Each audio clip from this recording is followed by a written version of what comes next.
আরেকজন আছে doctor Ali Riaz. Doctor Ali Riaz হলো ডক্টর কামালের সহচর। আপনারা জানেন যে ডক্টর কামাল 1971 সালে এ ধরনের একটি সংবিধান রেখে যাদের ওই যুদ্ধে ভূমিকা ছিল তাদেরকে পরিকল্পিতভাবে বাদ দিয়েছে। এই রিক্সা চালকরা 54 বছর এই কামালের ফাঁদে পড়ে আছে।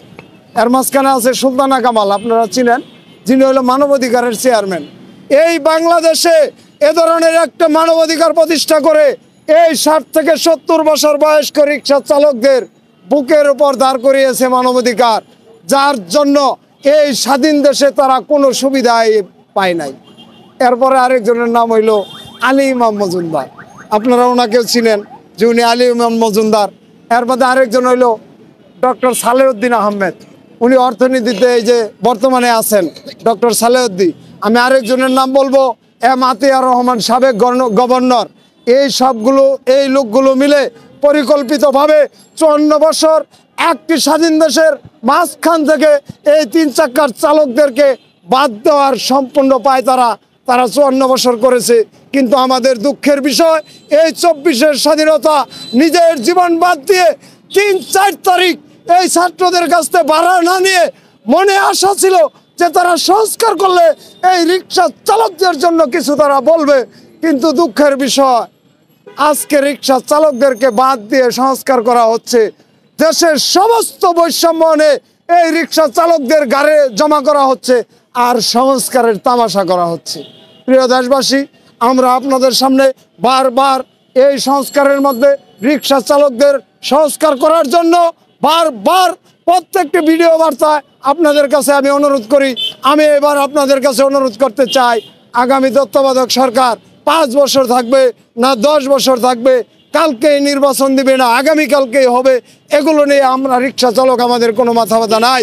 আমাদের একটি মাথা ব্যথা, আমরা 36 দিন আন্দোলনে নিজের জীবন বিপন্ন করে এই ছাত্রদের পাশে ছিলাম।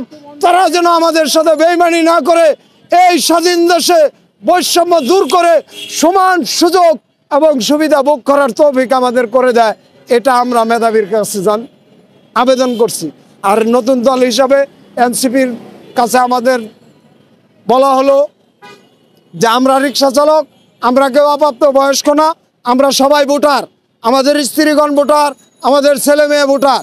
এদেশে সর্বোচ্চ এবং সবচেয়ে বেশি বড় একটা ভোট ব্যাংক আমাদের মধ্যে রয়েছে।